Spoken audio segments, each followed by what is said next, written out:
Hey everyone, and welcome to this edition of Just Parlays. I'm Jim Williams along with Chris King. And Chris, fun stuff going on all over the place last night. I know that you were watching a little hockey. Let's talk a little bit about that Ranger game. Yeah, I mean, I was disappointed with the way that Toronto played in the final two periods. It seems like they blew a 3-1 lead again for what seems like the 13th game in a row. The biggest problem that I have is the same problem that we have in the NFL when it comes to making consistent calls and officiating. There's a goal late in the game under 4 minutes ago. Austin Matthews had a puck deflect in off his skate.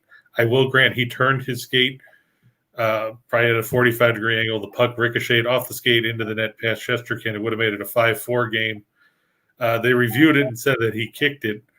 Now, I've seen blatant ones where a guy lined up and did a full force boot with his skate, and they counted the goal earlier this season. So, I mean, would it have changed the outcome of the game? Probably not. Mm-hmm. But the bottom line is you've got to be more consistent with these calls, because sooner or later you're going to have a play like that that's going to affect a game. It could happen in the postseason. It could happen in playoff positioning. And then you're going to have a whole big mess. And Gary Bettman, he's had enough problems in his as the czar of the National Hockey League. Mm-hmm. The last thing he needs is to add to it by continuing with this horrible officiating. I miss the days, and I never thought I'd say this, of Kerry Frazier, even Don Koharski. Mm-hmm. And, of course, I was always liked when Ray Scapanello was a linesman for a game, because you knew that things were going to be called right. Some of these guys now, I don't think they know what's going on half the time. Well, the other thing, too, is the game is so much faster with, what's going on in the ice these days. These guys are magnificent skaters, but if you look at how the puck bounces off the skate, off the ice, off of sticks, I mean, it's hard to keep track of where it's going on the best of circumstances. But like you said, if a guy's skate is kind of like, angled just in the right possible situation, there's no way the goalkeeper's going to be able to stop it. Plus, as you say, you've seen people kick it, and I've seen people kick it. I've seen people use their hand and try to push it. That too. And hope that the official didn't see it. But with all the different camera angles we have now in replay, it's pretty hard to sneak something by people like that. But, yeah, I mean, it was unfortunate, but I mean, mm-hmm. Even good teams lose from time to time. Mm-hmm. I mean, I'm not going to take anything away from the Rangers. I mean, they were flat in the first period, but they came back and played good hockey in the last two periods. And, more power to them. Unfortunately, and I feel bad for John, because he'll probably be at this game Saturday. It just means that Austin Matthews and the Leafs will try and take out some aggression on the Islanders at the UBS Arena. That's probably true. Let's talk about our buddies at Caesars. And we're going to talk about the Caesars Sportsbook. Now, scrolling below is some of the stuff you need to know. And what you need to know is Caesars Sportsbook and Whiners and Whiners have got a deal for you. Make your first deposit and bet using Caesars Sportsbook app or online, and they're going to match the first wager up to $1,000. So dollar for dollar, that's what they're going to do. Now, the only way you get this deal, because you are a fan of Whiners and Whiners, is using the promo code Video Winners. Okay, you see that promo code scrolling below, and also it's in our show box below. So once again, the Caesars Sportsbook Whiners and Whiners deal is this: you make your first deposit and bet using the Caesars Sportsbook app or online, and they're going to match your first wager dollar for dollar up to $1,000. But you have to use that promo code Video Winners. Now, if you happen to be lucky enough to live in the same state as Scott Rochelle, which happens to be New York, then we've got an even better deal for you. All right. I know it's hard to believe, but it's true. It's called the Empire State Royal Welcome. You get $300 in bonus cash on sign up. Plus, they're going to match your first deposit up to $3,000, but you have to use the special code, and the special code in this case is Winners New. Okay. So the Empire State Royal Welcome, $300 in bonus cash for the sign up. Then they're going to match the first deposit all the way up to $3,000, and the promo code is Winners New. All right. Okay. So We appreciate what the folks at Caesars are going to do. Remember that you must be 21 years of age to participate. And as we always say, both Caesars and those of us here at Winners and Whiners, please bet responsibly. So we're going to move from our friends at Caesars, and we're going to go talk about our first college basketball game of the evening, and away we go. Well, I just find it funny, Jim, already John saying that there's no way that John Tavares, who, of course, left the island to go to Toronto, will come to the UBS Arena and win. John, are you saying that just because Tavares already owned the Nassau Coliseum, so you just don't want him to take over a new building? John Tavares had a lot of success at that building. But we'll start off out in the West Coast Conference, where the St. Mary's Gales are at home at the to take on Santa Clara. Both these teams have been pretty good this season. Santa Clara is 11-6. St. Mary's 13-4 coming into this game. It's going to be an interesting contest out there. You know, Herb Sendek, his team's coming off a 115-83 loss to number one Gonzaga over the weekend, that game coming at home. Meanwhile, St. Mary's beat Pepperdine 77-62 on the road last Thursday to bounce back from that rock fight they had with BYU 2 Saturdays ago. When you break this right down, though, I mean, the Gales 9-0 at home, Santa Clara is 2-2 on the road. And if you look at that, Jim, St. Mary's 4 losses have come to teams that are a combined 54-10. You look at the teams that the Gales have lost to, they lost by 6 to Wisconsin back in November. Wisconsin's 15-2. They lost by 16 at Colorado State in early December. Nico Medved and the Rams come in 14-1. They lost to San Diego State by 10 on a neutral floor. And we know how good the Aztecs have played this season and how they played well in recent years, period.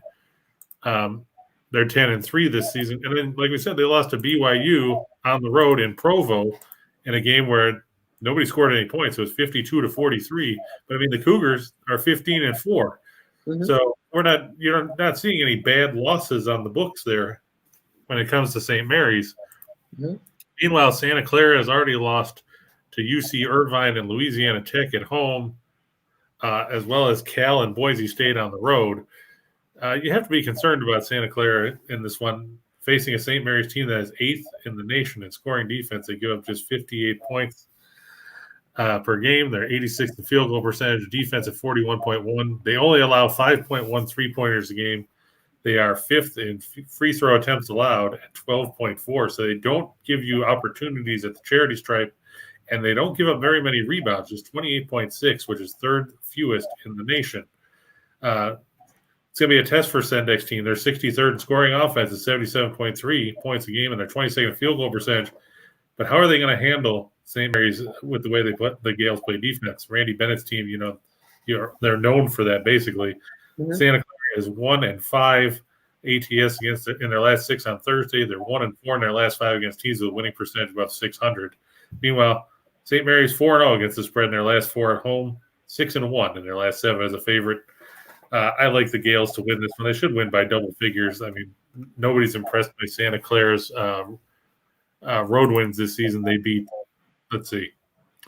San Jose State, who we told you would lose yesterday to Wyoming, and they did. Yeah. And they beat Pacific, who also no one is impressed by, because when you look at the Tigers, they're 5-11 and have lost 8 of their last 9.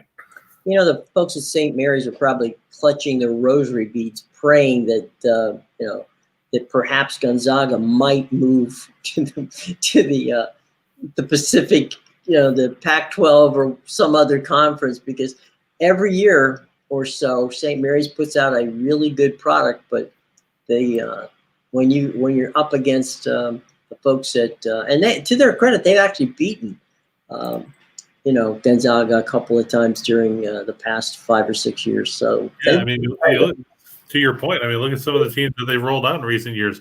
Yeah. In 2016, they were 29-6. In 2017, they were 29-5. Right. In 2018, they were 30-6.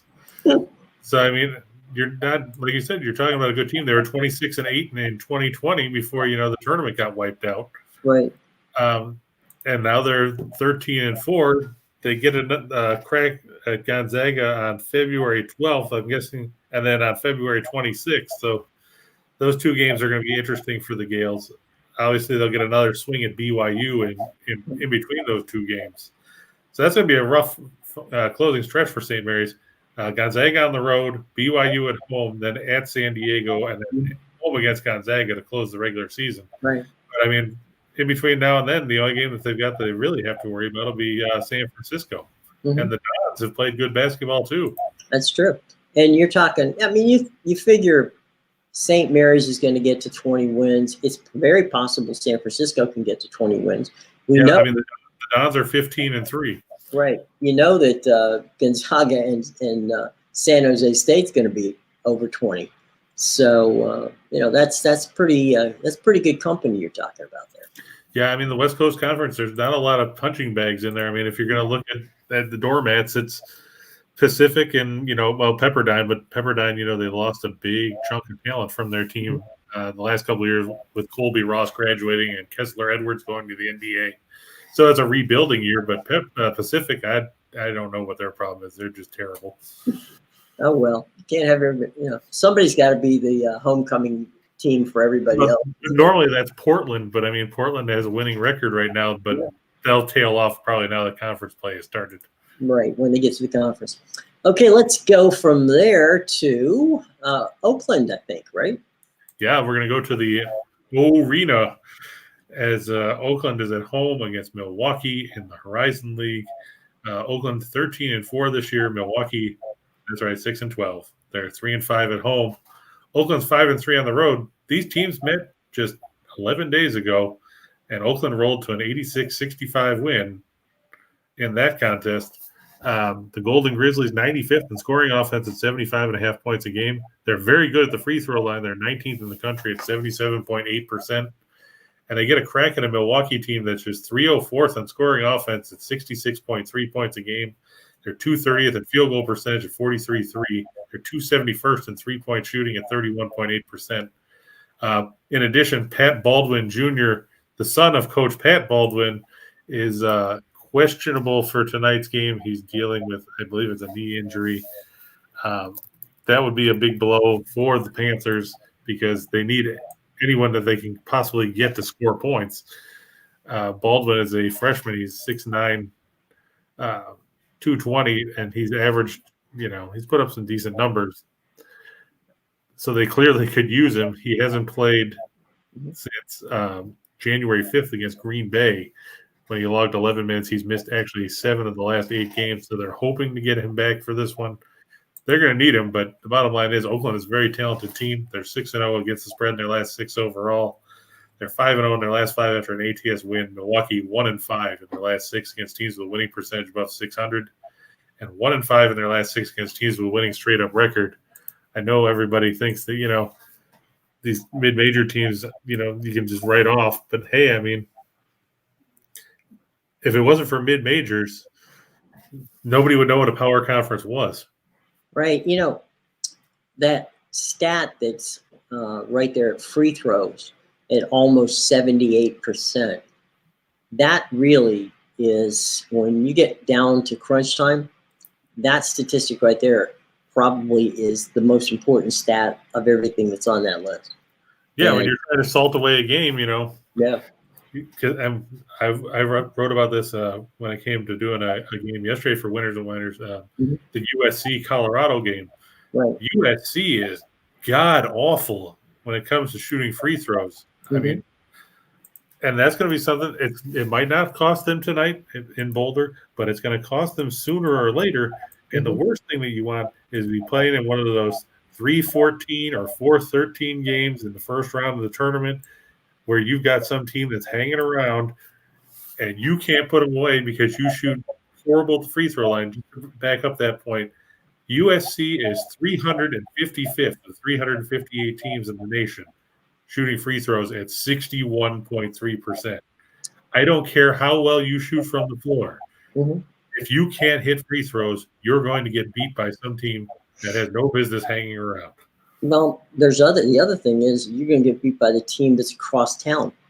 UCLA can hit free throws, so that's true. You got that going for you. But you're right. I mean, first you have to worry about it in the Pac-12 tournament, and then you have to worry about it in the if you make it to the NCAA, which these guys should, without any question, make it to the NCAA tournament. But it's the difference in it could be the difference in seeding. That's true too. It's you lose a game that you're not supposed to lose, or you lose a game early in the tournament, and suddenly that maybe 3 seed that you thought you had becomes a 5 or 6 seed. But now here's an interesting thing, Jim. I'd like to get your take on this real quick. Sure. Of the top 20 teams in the country that come from that in free throw percentage, Mm-hmm. you know how many are from a power conference? 1. 2. Okay. Villanova is 3rd. Okay, well, that makes sense. You're right. You're right. And Utah is 8th. Huh. That's it. You've got Nevada, Charlotte, Tulsa, Detroit Mercy from the horizon, North Alabama, Kent State, IPFW, also from the horizon, Fort Wayne there, Dartmouth, Missouri State, and Toledo are 20 through 11. Incarnate Word is 10th. Bucknell from the Patriot is 9th. Hofstra is 7th. Colorado State 6th. Miami of Ohio 5. VMI from the SoCon is 4. Montana is 2. Hey, we've had Montana a couple times. Sky Country. Yeah. And Portland, the team that had no player come back from last season after the debacle that was the Terry Porter era, number 1 in the country, 83%. Wow. How about that? But 2 power conference teams. Right. And then people wonder why all these teams, all these big name teams get upset by scrub teams that are like, well, I've never heard of Pennsylvania A&I Tech Community College State. Right. That's because they make free throws. That's right. And that's that's why they call it madness, right? Exactly. All right. So real quick there, Jim. James wants to know about Murray State. I mean, we've talked about the Racers. They played some very good basketball this season. They whipped Belmont. They crunched Eastern Illinois the other night on the road, 72-46. And guess what? They get to play Eastern Illinois again tonight. That game coming at home this time, coming to you from the confines of the CFSB Center. I imagine it'll be a capacity crowd of 8,600 plus over there, because what else is there to do in Murray, Kentucky but watch the Racers? I mean, let's face it, Eastern Illinois, they're 357th in adjusted offensive efficiency. They're 353rd in effective field goal percentage. They're dead last shooting twos at 39.6%. If that wasn't bad enough, they're one of the 5 teams that's worse than USC shooting free throws at 60.9%. They're terrible shooting threes. They're second worst in block percentage. They're second worst in steal percentage. They're third worst in turnover percentage. They don't get offensive rebounds, and they don't stop anybody on defense. Other than that, they do fine. Yes, okay. Marty Simmons' team is 2-14. They've lost 7 in a row. They've beaten no teams from Division I this season. They are 0-14 in those games. They lost their 2 wins, a 32-point win over Rockford. Yeah, great. Kudos to you for that. And then they beat North Park by 5. So what you're telling James is that he's in pretty good shape to bet Murray State. Is that what you're trying to tell him? Yeah, I mean, I know the line is high, but when you're dealing with a team that's 2-14 and has no wins, Murray State going off currently at 27.5. The total has actually gone down half a point. It was 128. It's 127.5 now. Murray State 10th in scoring offense, 11th in field goal percentage, 16th in three-point shooting. They're good defensively. Eastern Illinois, you know what I'd love to see? I'd love to see if they could make it a pay-per-view event. John would buy it. It'd be Eastern Illinois versus IUPUI in a best-of-7 series.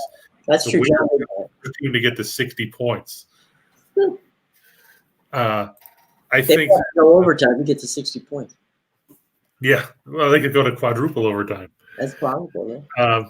I know, James, you'd worry about them bringing guys off the bench and everything, but I mean, ask John how well that worked with IUPUI when he tried to bet with the 33 points against Ohio State the other night. After I warned him not to do it because This was going to be one of those games where they lost by 50, and then you wonder why you bet money on it. The other night in that game, Murray State was up 22-8 midway through the first half. It got cut to a 9-point lead. Then they outscored Eastern Illinois 39-22 in the second half. It's going to be one of those games, I think, where Murray State playing at home, they're going to feed off the crowd. They're going to try and, get all the flashy dunks in and everything else. I think that the Racers should cover. I mean, they won by 26 on the road. They shouldn't have any problem winning by at least 30 or 35 at home, given the fact that the Racers have played such quality basketball this season. You look at their numbers. Their home wins by 32, 19, 37. They beat Middle Tennessee by 6, but that's a write-off. Then they won by 70. Then they won by 11. They won by 25 and 23.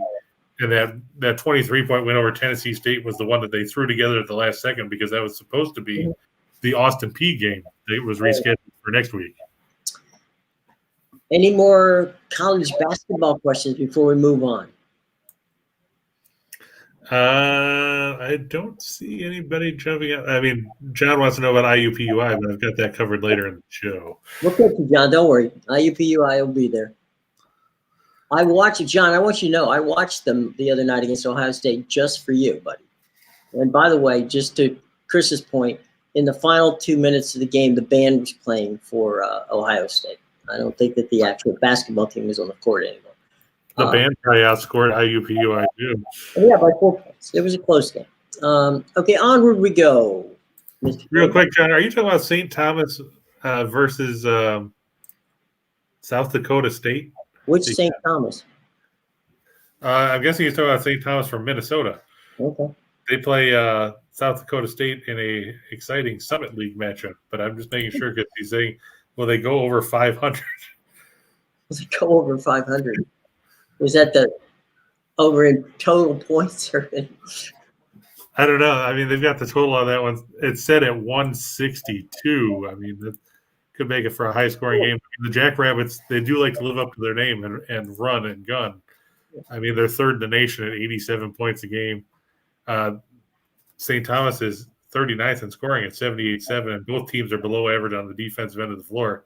The Jackrabbits just like to try and pile up points like, they're going out of style. Those kind of games are always entertaining to watch because not only are they mid-majors that nobody pays attention to, they're mid-majors that like to pile up points. Right. Defense optional. Yeah, pretty much. I mean, you look at the last 6 games in this win streak for South Dakota State, the fewest points that they've scored is 80. 89, 82, 90, 84, 95, and 80. And they've given up they gave up 86 points twice in that stretch. Think about that. That's in a 40-minute game. Right. And then you look at St. Thomas, they're coming off a loss to Oral Roberts. But even in their four of the 5 games prior to that, they hung at least 80. They hung 109, then 80, then 97, and 89, including an impressive win over Western Illinois, who we talk about later in the show as well. Their one loss in that stretch before losing to Oral Roberts, they scored 74 in a loss to Denver. That game could go over the total. I mean, you look at the fact that it's a track meet. I'm thinking it's gonna cruise and bounce over that mark. Okay, but I doubt that they're going to get to 500, don't you? No, I don't think they'll get to 500, but I think they'll get past 162. Yeah, that's for sure. All right, so let's move on because we got hockey fans, and so let's move on to the ice, and we're going to go to the Climate Pledge Arena in Seattle, where the Kraken host the Sharks. The Kraken screwed us over the other day by winning in a shootout over Chicago. Yep. Their 9-game losing streak, so they're now 1-9 in their last 10 games. Kudos for them. The Sharks 21-17-2, the Kraken 11-23-4, Seattle 7-12-2 on home ice. The Sharks 10-9 on the road this year. It's going to be Aiden Hill 9-10-1 with a 273 goals against, a 906 save percentage, and 1 shutout in goal for San Jose. The Kraken will once again turn to Philippe Grubauer 8-15-4 with a 331 goals against and a putrid 882 save percentage in that one. Sharks 17th in goals against. They give up 3 per game, which seems like a lot, but then you see Seattle is 30th and gives up 3.61. That is a big difference, especially when you consider both teams are mediocre offensively. The Sharks 23rd in goals per game. Seattle is 25th. But this boils down to, the Sharks are better in their own zone. They play quality hockey. They're 5-1 in their last 6 against teams with a losing record. They're 5-2 in their last 7 on 2 days of rest. The Kraken don't know how to win at home. They're 1-8 in their last 9 home games, and that was that win the other day against Chicago. They're 0-5 in their last 5 against teams with a winning record. They're 0-5 in their last 5 against teams from the Pacific Division. And, just throw in for good measure the fact that, Grubauer is playing and hasn't been able to stop a beach ball some nights, especially playing in his own arena. You have to think that the Kraken are going to be in trouble here. They're minus a couple of offensive weapons. And San Jose is going to be motivated to avenge that 3-1 home loss to the Kraken they suffered last month in San Jose. I look for the Sharks to take that one over the Kraken and send Seattle back to their losing ways. Well, there you go. You got to I feel bad. Grubauer has been, has had some good seasons. It's unfortunate he's not having a good one this time around. Like we said before, it's tough when you go to an expansion team and you go to one where they didn't build it the same way George McPhee did with Vegas. Right.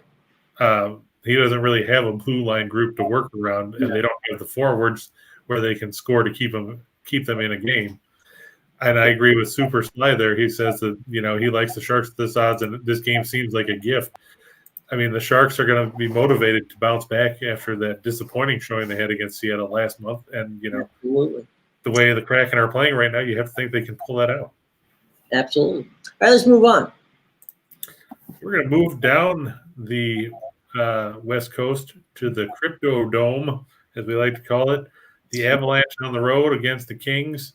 The Avs 26-8-3, the Kings 20-15-5. The Kings are 13-9-2 at home, but the Avalanche 10-6-2 on the road. They're coming off a 2-0 shutout of Anaheim last night. So a nice defensive showing by the Ducks, but they couldn't light the lamp, and that ended up costing them. It'll be Darcy Kemper 17-5-1 with a 272 goals against, a 908 save percentage, and 1 shutout in net for Colorado. That was confirmed by Coach Jared Bednar yesterday when he said that Kemper did not suffer a concussion earlier this week, so he'll be back between the pipes instead of Pavel Francouz. Jonathan Quick, 11-9-4 with a 253 goals against, 915 save percentage, and 2 shutouts in net for the Kings. The tough part for LA, they're 18th in goals for at 2.83, and they have to deal with an Avalanche team that leads the league with 4.19 goals a night. They're also coming off a 6-2 loss to the Sharks or the Kings, and Colorado is 9-0 in their last 9 against an opponent that gave up at least 5 goals in their last game. They're 8-1 in the second game of back-to-backs. So, they're not even intimidated when it comes to the fact that, they had to play somebody and then go somewhere else. Mm-hmm. The Kings 3-9 in their last 12 against Central Division teams and 1-4 in their last 5 as an underdog. Quick will keep them in the game, but the Kings just don't have the offense to keep up with Colorado. Yeah. I was about to say, Jonathan Quick, that is a very deceptive line for him at 11-9-4 because he's a much better keeper than those numbers would give you, the reason to believe. And but like you said about, Philip Grubauer, if you don't have the blue line in the defense, you get a lot of odd man rushes, and Colorado can, as good as Jonathan said, as you were saying about Quick, as good as he is, those odd man rushes, there's going to be some pucks fly in there no matter how good you are. Yeah, if you look, we've seen games where Quick lost, he's lost 2-1 on a couple of occasions, or 2-0. Mm-hmm. Yeah, so those are games that he lost one game against the Capitals back in mid-November. He gave up 1 goal on 37 shots. Yeah. And, they lost 2-0 because they gave up an empty netter after that. But still, when you're turning in games where you're giving up 1 or 2 goals and you're still losing. Right. And now you've got to play a team in Colorado that has no problem with lighting the lamp. Right. We've seen it repeatedly, and that's going to be a rough night for Quick. He's coming off a rough start. San Jose got him for 6 goals on 17 shots the other day. Yeah.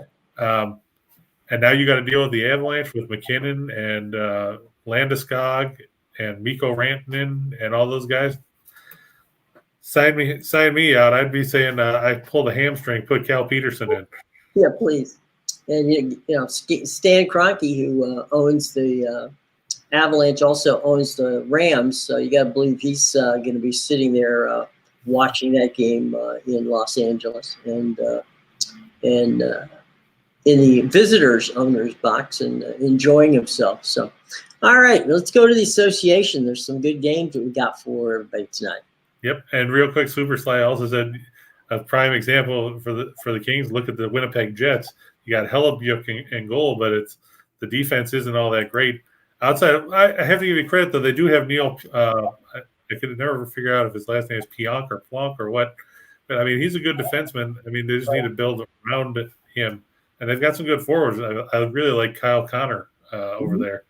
He's made Blake Wheeler and those guys look better than probably they are. Than they should be. And Mark Scheifele as well. Mm-hmm. But I mean, you're right. Winnipeg is a team that needs some blue line help. I mean, there's a lot of teams that could use better blue lines around the league because they waste. You see a lot of teams waste good starts for their goaltenders, and it's got to be frustrating for those guys. Yeah, it's like a pitcher who has pitches a good game but loses 2-1 or 3-2 because he didn't nobody scores any runs for him. Right. Or the bullpen blows it. That's another one, yeah. That's my personal pet peeve. So we're down to Big D tonight. Yeah, we're gonna go there. The Suns favored by, depending on the book, it's 2.5 or 3. When I wrote this, it was 3. I think it's gone back to 2.5. I like them over the Mavs. Phoenix obviously 34-9 this year. They lead the league as far as record goes. Dallas 26-19 as they try to chase down Memphis in the Southwest Division.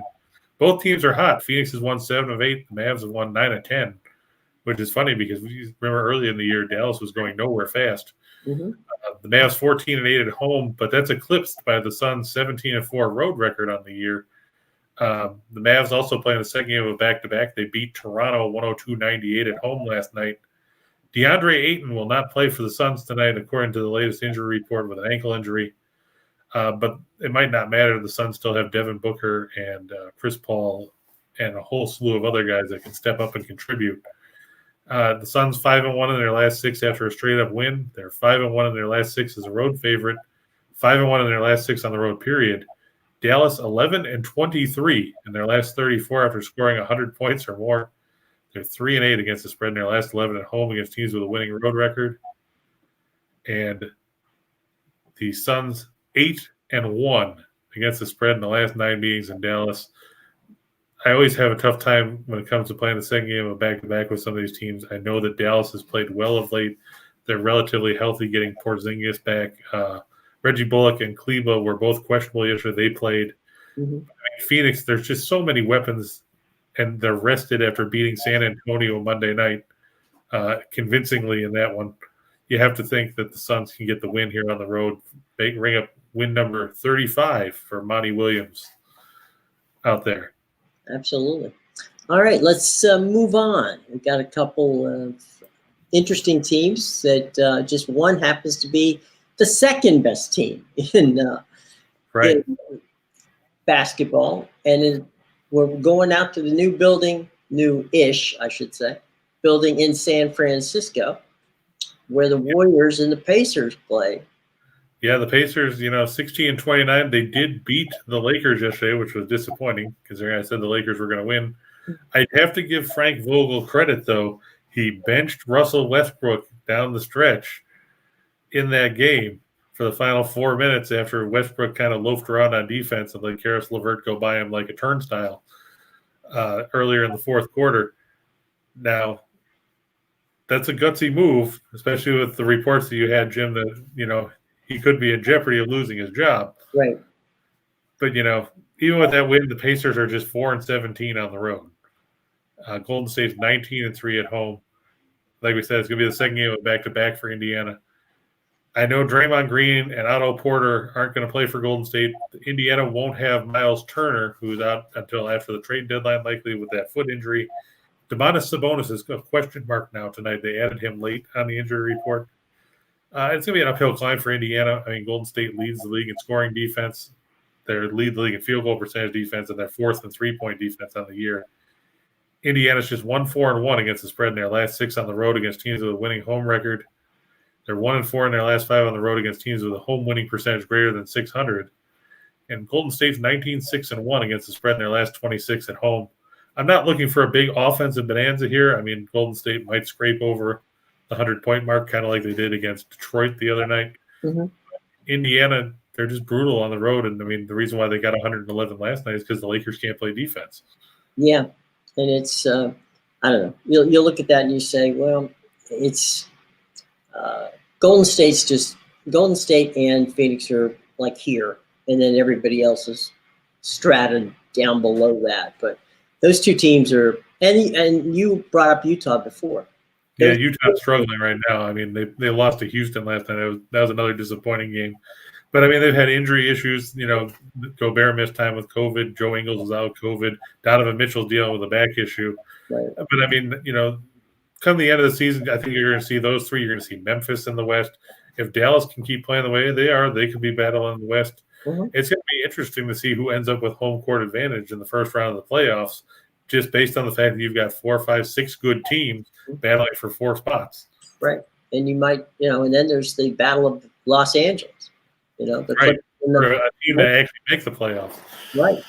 Which that, a couple of years ago, that would have been, that'd have been heresy if you're talking about that kind of stuff. Well, let's take a moment and chat a little bit about our buddies at Caesars Sportsbook. And they've got a special deal, which we want to tell you about, for winners and whiners. That's because they like us and we like them. Here's the deal. You make your first deposit and bet using Caesars Sportsbook app or online, and they're going to match that first wager all the way up to dollar for dollar to $1,000, okay?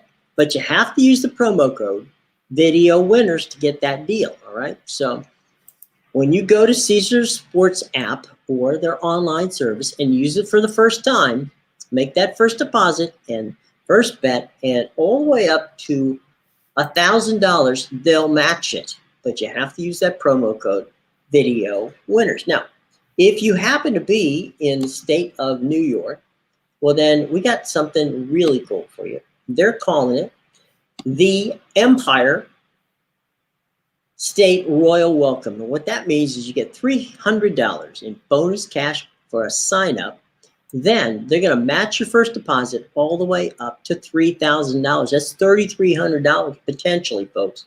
And you get it only if you use the promo code Winners New. Okay, so all of the information on both of those outstanding deals are in our show box below, and we strongly recommend that you check it out. And of course, you have to be 21 years of age or above to play. And as we always say, both Caesars and those of us here at Winners and Whiners always wager responsibly. So let's go for 2 for the money, my friend. You ready? Yep. Here we go. 2 for the money. Yeah, I'm going to go ahead and roll with the puck line here on Vegas, -1.5 over Montreal, just because the money line was ridiculously bad, because obviously the Canadians are horrible. I know they beat Dallas the other night, but you can't expect that kind of trend to continue. The money line, in case anybody is wondering, Vegas going off at -320. This money line has actually come down to -135 now, or on the puck line, I should say, which is a plus. You look, it's going to be Samuel Montembeault, 2-6-3 with a 372 goals against and a 902 save percentage, against Robin Leonard, 15-11-1 with a 295 goals against and a 904 save percentage for Vegas. I get that Pacioretty and Stone are both going to be missing for Vegas, but Montreal has been awful. They've got a whole list of guys that aren't going to be playing. And let's face it, the Canadians don't tend to have a ton of success when it comes to putting together wins. We faded Vegas the other night against Pittsburgh. That panned out. They lost 5-3. They've actually dropped 3 in a row at home. Look for that trend to reverse tonight as Montreal comes in 3-15-4 on the road. They'll drop to 3-16-4 there. We just said Phoenix -2.5 over Dallas. It's just tough to trust a team playing the second game of back-to-back, even if it's in the same building. Phoenix is obviously, the league's best team record-wise for a reason. And it's because they take advantage of prime situations like this. We said Oakland minus 7.5 over Milwaukee. Oakland, unlike some teams, can make free throws and will put the game away that way if they have to. They also are very good offensively. Milwaukee not as much. And we just talked about Colorado over the Kings. The Avs are playing the second game of back-to-back, but they have success with that, mainly because they can just steamroll you with 4 lines so they don't have to overload anybody. It's not like they're the Edmonton Oilers where you see Connor McDavid and Leon Draisaitl playing 30 minutes a game because they don't have anybody else. And the Kings, they struggle in the blue line. They don't have a ton of weapons offensively. I like the Avs on the road at the Crypto Dome, as we like to call it. All right, let's go for 2 for the show. Right, and we've got the Sharks over the Kraken. We just talked about Seattle's 1-9 in their last 10. They won in a shootout over Chicago, but the Sharks are motivated. They're playing good hockey. Look for them to get the win. Indiana playing the big game of back-to-back. They don't have Turner. They might not have Sabonis. Golden State is playing at home. They're 19-3 there. The Pacers are 4-17 on the road. There's no reason to trust Indiana here. I mean, if you want to play the money line on any of these over the point line, over the point spread, you can do that too. Just want to throw that out there. Wright State minus 14.5. I know it seems like a lot. I know they had their issues with IUPUI. In the first meeting, they won by 14. But we just saw IUPUI get utterly destroyed by Ohio State, where I believe the water boy, the towel boy, and 3 cheerleaders outscored the Jaguars in the second half. I think that Wright State, they had won 7 straight before they were upended by Youngstown State by 3 over the weekend. I think they're going to come back with a vengeance here and pick up the victory. And finally, St. Mary's, we said, over Santa Clara. We said the Broncos, they've played decent basketball, but Herb Sendek's team, their 2 road wins are over teams that have no substance whatsoever. The Gales are battle-tested. They're 9-0 at home. Their 4 losses are against teams that have a combined winning percentage of nearly 85%. So, I mean, and I know we use this a lot, but to quote Gene Smith, they weren't losing to the little sisters of the poor. When you lose to BYU, Colorado State, Wisconsin, and San Diego State, you're losing to some teams that have substance. Look for them to go to 10-0 at home as Randy Bennett's team takes care of this over Herb Sendek and the Broncos. All right, so we've gone 2 for the money. We've gone 4 for the show. Now it's time for what we like to call our grab bag, and that's a little bit of everything, but you know what? There's a lot to be said for having some diversity and some variety. So we're going to go to Chris King, and he's going to give you the variety pack here. There's a lot of good opportunities here. Go ahead, Chris. Yeah, like Jim said, there's a ton of stuff out here. I'm going to start. I don't just realize I put minus 7.5 twice. It doesn't really matter. UConn minus 7.5 over Butler. We know the Bulldogs struggle offensively. UConn has played some very good basketball, especially with the return of Adama Sanogo from an injury. The Huskies are on the road. I get that Butler, everybody thinks that, hey, if Butler's playing at home, well, so what? If you don't score any points, it doesn't matter, and that's been a big issue for the Bulldogs this season. Butler doesn't have much that you can scream about that makes you say, hey, this team can hang with somebody, because they can't. They don't score any points. They're just 9-8 on the year. I get UConn's only 1-2 on the road, but that shouldn't really matter all that much, given the fact that they play quality basketball. They cruised to a win over Butler Tuesday night.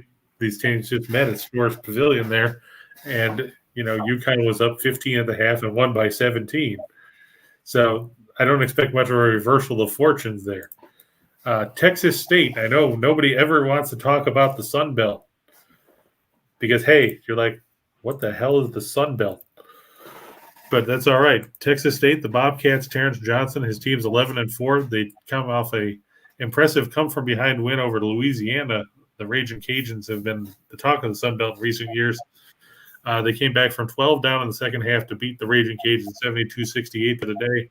They face a Little Rock team that has haven't played in 2 weeks and lost 2 of their last 3 before the pause, including an 8-point loss to Louisiana Monroe. Darrell Walker's got his hands full, especially when you factor in that Little Rock is third worst in the nation in effective field goal percentage defense at 58.5%. To make it worse, they're 350th in 3-point defense. They're 355th in 2-point defense. Texas State's got to be licking their lips at this, thinking about how many points they can score. Look for the Bobcats to get their 12th win of the year. Western Illinois, we talked about them earlier in the year. They opened the season with a win over Nebraska. They disappointed me when they lost to Nebraska Omaha, but they're at home over South Dakota tonight. The Coyotes are a sieve defensively. I look for the Leathernecks to cover the line there. And the final game in college basketball, UC Irvine, they haven't played much lately, but, the Anteaters are always tough in the Big West. CSU Fullerton doesn't play well on the road, ever. I look for the Anteaters, Colin Welp, and the guys to get the win in that one. On the NBA hardwood, the Pelicans on the road to face the Knicks. The Knicks playing their third game in 4 nights. They lost to Charlotte Monday. They turned around and lost to Minnesota on Tuesday. They'll turn around and probably lose this one to New Orleans on Thursday. The Knicks still don't have Cam Reddish. They don't have Nerlens Noel. Derrick Rose, of course, out till February. You're putting a lot of pressure on Julius Randle, Evan Fournier, and Kemba Walker to step up. And that's provided Walker can, keep his bulky knee from taking him off the floor. Phoenix and Dallas, I look to stay under 216.5. If you think about it, the Mavs are second or third in the league in scoring defense. The Suns are sixth. And Dallas doesn't score a ton of points anyway. We saw them combined with Toronto to score 200 yesterday. This number seems like a gift. Same with Indiana and Golden State. The Pacers aren't a great offensive team. Golden State leads the league in scoring defense. We saw them match up with Detroit, and they barely cracked the 190-point mark in that game. Don't expect big offensive fireworks here with the Pacers playing the second game of a back-to-back. And think about this. Even playing yesterday against the Lakers, who are a sieve defensively, those teams only combined for 215. On the ice, Philadelphia, we had fun bashing them earlier this week when we told you the Islanders would beat them on back-to-back nights. The Flyers are 0-7-2 in their last 9. But I look for them to get the win tonight at home against the Blue Jackets. Columbus is horrible when it comes to stopping teams on the road. The Blue Jackets, if you look at that, they are 6-12 as the visiting team this season. In those games, they have given up an average of 4.11 goals a game. So you're talking about they've given up 49 goals in 12 road games this season. The Flyers play better at home. They average 3.11 goals a game on home ice compared to 2 on the road. Look for Carter Hart and the boys to get the better of Elvis Merzlikins and the Blue Jackets. Winnipeg. Super Sly, you were talking about the Jets with Hellebuyck in goal. They're facing a Nashville team that'll have UC Saros back in goal tonight. But the Preds have lost 4 in a row, including that loss the other night to Vancouver. Bruce Boudreau and the Canucks beat him 3-1 Tuesday night. We told you that Nashville would lose to St. Louis Monday and Vancouver on Tuesday. So this is the 3rd game in 4 nights for Nashville. It's the 4th game in 6 nights for the Preds. And going back to last Thursday, it's the 5th time in 8 days that the Predators will take the ice. You have to think that fatigue is going to be a factor for them. I like Winnipeg in this one. And finally, the Florida Panthers, minus 160 over Edmonton. Edmonton has played once in the last 2 weeks due to COVID issues and the attendance cap restrictions throughout the Canadian province. The government. Yeah. They're going to be rusty. Florida, they can score a lot. I like the Panthers there behind Sergei Bobrovsky. Well, there you go, folks. Quite a lot of good situations there, good options, plenty of opportunities. Any things that pop out to you as we get ready to leave here, Chris, on the night that you like? Obviously, you like Oakland. You think that's a good situation there. Yeah, Oakland, and I mean, I really have to say I like Winnipeg just because of the fact that, I mean, how often do you see in the NHL a team play 5 times in 8 nights? You see that in the NBA, but the NBA is not nearly as physical when it comes to, banging around and everything like it is in the NHL. It's got to be a fatigue factor for the Predators. Absolutely. And then Also, Vegas, I'm going to fade Montreal as much as I can because, hey, sure, the Canadians have a proud heritage. I will not take that away from them. Mm-hmm. Granted, I hate them being a Toronto fan. The CBC did a great thing about 20 years ago, the Forever Rivals documentary. I had the book and all that. It was a great thing. But this is not the Montreal team that we saw last year. Like Greg Wyshynski at ESPN said, the Penguin or the Canadians are like Cinderella. They had their run to the Stanley Cup Finals last year, but the clock has struck midnight now, and everything turned back into a pumpkin. That sums up the Canadians this season. Vegas should have no problem taking care of business against them. Okay. Any final questions before we head out and get ready for tomorrow's show? I'm looking around. Raise your hands, boys. Don't forget to smash that like button because I don't want James chasing me down. And subscribe so you can join us tomorrow at 1:30 for a big look at, a little bit of looking ahead to the NFL on Saturday. Right. Well, for any luck, we'll have somebody here that can talk about it just as well as we can. That's right. That would be greatly appreciated. So, all right, folks. One last time. Any questions? Going once, going twice? I guess not. Okay, cool. All right. Well, thank you all for joining us. As I said before, smash that like button, hit the subscribe button, and join us tomorrow at 1:30 for Chris King. And as always, guys, if you want to reach out, you can. My Twitter handle's right there.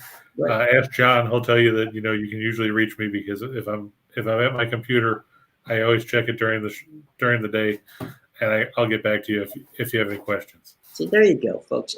Talk about someone who's being a total, all access guy. It's Chris King. He's your all access guy. So stay tuned for Steen and Reichel, who apparently complained that we called them out for taking our Islanders pick the other day. Feel free to razz them about that because it's just entertainment. Well, they're entertaining, and they're on at 3:00 right here on the Whiners and Whiners Sports Betting Network. Scott and Scott coming up at 3:00. They're great guys. It's a lot of fun, and we're glad to be part of the team with them. So, all right, guys, have a great day.